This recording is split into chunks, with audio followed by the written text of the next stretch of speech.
cool. From the designer of Ico and the Shadow of the Colossus, Fumito Ueda delivers you into a detailed and intrinsic world in The Last Guardian. The moment you wake playing as the boy, the detailing of the world begins to immerse you into the game as rocks crumble, creating small billows of dust, and the beast laying before you creates individual feather disturbances with every breath. Within moments, a powerful narration depicted from the boy's adult self is heard with a booming voice that forces you to heed the very words being spoke.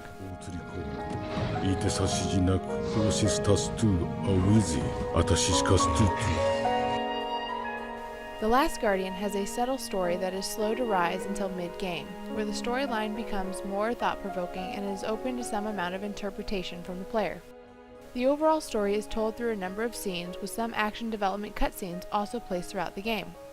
During the adventuring between the boy and your feathery beast, Trico, heart-stopping action set pieces occur. These cutscenes are often disappointingly underscored to the long-awaited game, as the camera angles can be poorly positioned. The camera angles overall will pull players out of the amazingly detailed world due to the lack of control and poor work.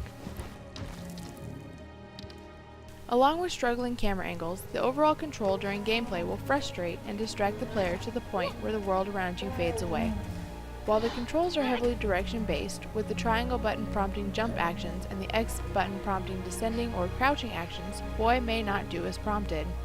The boy stumbles about, creating a number of mishaps that require the player to repeat some actions over and over again.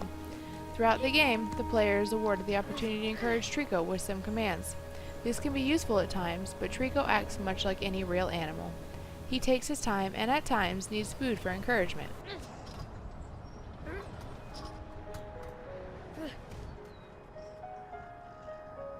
Even with slight frustrations, the overall bond that is built with the bird-dog beast is irreplaceable. That bond begins to build the moment the player feeds him his first barrel and continues to grow throughout the game. Trico quickly becomes a loyal companion that wants nothing more to be at your side and lets nothing get in the way of that.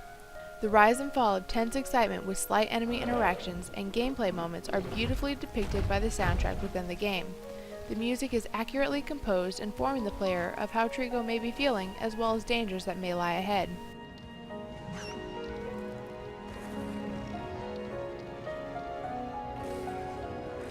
As you venture through the crumbling yet majestic buildings, a number of puzzles are presented.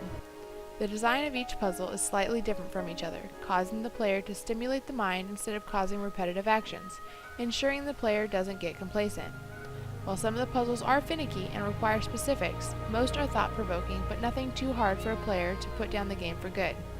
A full playthrough will vary from player to player depending on how long puzzles take and the amount of exploring they desire, but for us it lasted about 10.5 hours in length from opening to closed credits. After the game draws to an end, the player should not be too saddened. There is some potential for replay thanks to the bond built with Trico and slight exploration designs to the game.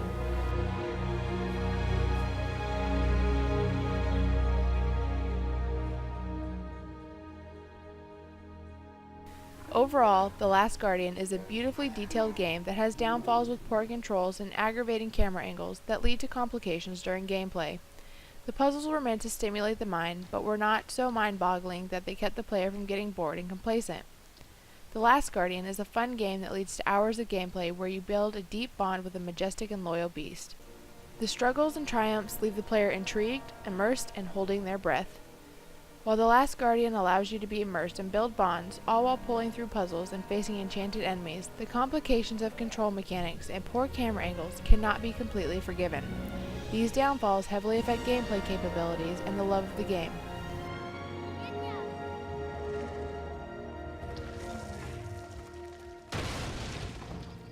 With these complications fixed, The Last Guardian could easily be one of the best games in 2016.